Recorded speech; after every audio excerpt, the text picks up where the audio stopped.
my precious brother. I had talked about 5 dimensions of the human existence in my previous conversation.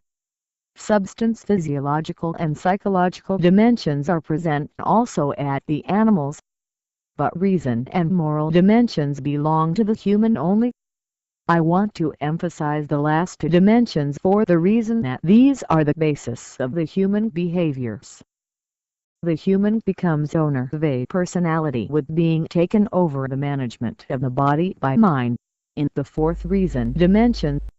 Because the reason is a mechanism for thinking, analyzing and synthesizing and deciding.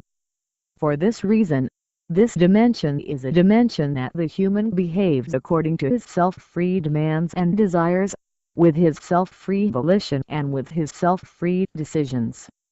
But, by reason of the fact that the divine education doesn't occur yet, the desires and ambitions of the ego dominate the behaviors of person, in this dimension. That means, person uses entirely his own demands and desires, his own volition, as a basis for deciding on any subject. As a result, in this dimension, those being suitable for the desires of the person are good, but those being adverse to the desires of the person are bad.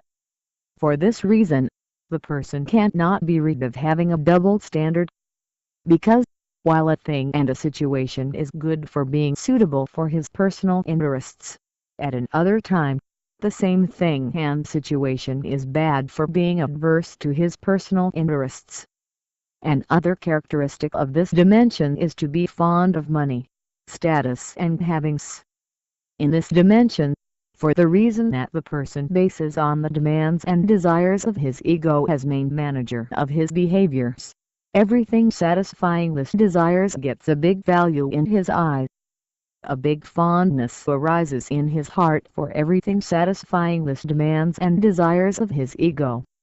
This extreme love and fondness for the things such as money, status and havings divinizes these things in their owner's eye, and makes him merciless and hard-hearted against the other humans. The boredoms and confusions of the human in this dimension never finish. Because, the human obeying to his ego, in the 4th dimension, consumes all the time of his life by trying to satisfy the interminable demands and desires of his ego. However, the needs of humans are endless. The demands and desires emerging in the heart for these needs are also endless. Does it end the troubles of a human who tries to satisfy his own every whim? For this reason, the main characteristics of this 4th dimension is the boredoms, heart unrests, and precipitancy. One of the most important characteristics of this dimension is haughtiness. Haughtiness means to see himself superior to other humans. This is an inherent result of being egocentric. Because the ego changes the realities according to itself's demands and desires, and it sees excellent itself over everybody and everything. The human in this dimension, also, doesn't know a love in real meaning. Because the love of him is only for his ego and its demands and desires. For this reason, he loves everything and everybody satisfying his desires and giving the pleasure himself. But, he becomes instantly distant from everything and everybody giving a little trouble himself. He loves everybody fulfilling any desire of him. He hates everybody who doesn't fulfill his desire. Therefore, the majority of humans are very good as long as you perform his demands. The good and the bad of humans is understood when you have not fulfill his desires. Briefly, the man in the 4th dimension is a human who is owner personality but egoist, hard-hearted, atrocious, troubled, unrestful and unloving. Although he tries to seem like a good human for the reason the behavior patterns coming from value judgments placed in society, there is always an egoism under these views. There is an artificiality and a spuriousness in these behaviors, always. Everything begins to change when a person has accepted to be subject to the will of his God, by believing him. This moment is a moment that the human has took first step to the matureness. The fifth dimension starts here. My dear brother, the fifth spiritual or moral dimension of the human is a divine education process that its rules are put by God. The name of this education process is religion. Religion is a mercy and beneficence of God. Unfortunately, only the believers in God and the last day take advantage of this mercy and beneficence. This mercy is only for those giving themselves to God with a contented heart. Most of humans are so engaged in the demands and desires of their ego that they are not fully aware of this mercy and beneficence of their Creator. The most important reason of the deprivation from the mercy and beneficence of God is, doubtlessly, the arrogance of human. The haughtiness is the most important barricade in front of all the divine benefits. But, the worst of the haughtiness is that being against his God by human. It is such a foolish behavior to be conceited against his God by human, whereas he was created by him, his all needs are provided by him, and he is a weak creature who will be dead if he remains breathless a few minutes. If the human begins to be subject to the will of his God by leaving his self-free volition and his haughtiness, in self-heart contentedness and believing him, he goes into a spiritual ascension and maturation process. The method of this spiritual ascension and maturation process is to remember always his God, Valid, and to do Riyasa and Mujahada. Riyasa means to not do the things which ego likes, such as forbidden things. Mujahada means to do the things which ego doesn't like, such as worships and favors. As long as this maturation process continues, by doing Riyasa and Mujahada, the politeness and matureness of the human increases. He begins to be a human in a real sense of the word. The endless desires of the ego being present in his heart decreases little by little. The person gets rid of his ego and egoism. The fondness for the money, status and havings in his heart ends. The love of Allah, who is the real deity and is owner the mercy and grace, takes place in his heart, in the place of these fake deities. If how much a person be sincere in his faith and be desirous in performing the worships for his God, this maturation process is completed so much quickly. When the love of Allah has settled to the heart by disappearing the other loves and passions, everything changes. The person has got an altruistic divine personality now, in place of the previous egoistic personality.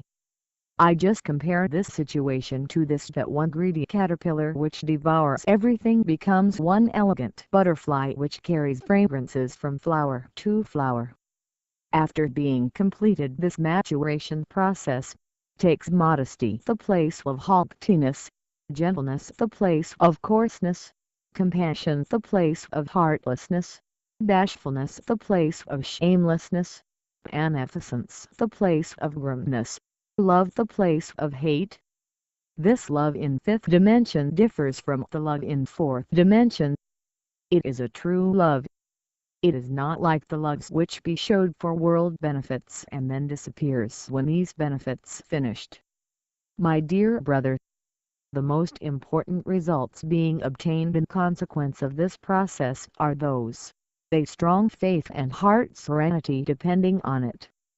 Being in submission. Marifartula. Marifartula means to know his God by the human. The most valuable knowledge for a human is to know his God, namely Marifartula. The human has been created for this purpose. The religion is not as somniferous as the socialist mentality supposes. The religion means to be a true human by passing through the education of God. If a man doesn't pass through this education, in spite of to be an intelligent creature, he becomes a cruel, fiendish, merciless, shameless, contradictious, tightwad, egoist, unrighteous creature, who always uses his mental activity for viciousness. He sometimes is in so much cruel that even any animal doesn't make, which he does. The evilnesses can't not be controlled in the societies being deprived of the religion. The society becomes full to overflowing with the humans who try to crush each other. Therefore, the religion is not a somniferous, but it is a perfection and matureness elixir for the human. There are always serenity and happiness at the societies which sincerely lives the religion. The perturbations and discomforts storks at the societies which don't live the religion sincerely, or they have suspended from the religion. The human knows his self and his God going to the religion. He becomes a saintly creature owning the heart serenity, morality and good behaviors, by means of the religion. By looking at his behavior, you can easily distinguish such a human who is raised to the fifth dimension by passing through a divine education. Because he always adjudges according to the laws valid on every subject, by considering the consent of God every time. He never deviates from justice even if it is disadvantageous for himself. He says the good and usefulness when he speaks. He says the truth when he says. He never betrays when we trusted him for something. He doesn't squander anything. He is true to his word when he gives a promise. He never persecutes anybody. He doesn't despise nobody. He doesn't deem proper anything which he doesn't desire it for himself. The human always feels himself at ease and secure when he came near him, because he knows that no evil emanates from him. Briefly, the human in the fifth dimension is a human that he is a symbol of goodnesses, maturenesses and perfectivities, having a divine personality. He is the caliph of his God on the earth. He is a true human, being trusted to valid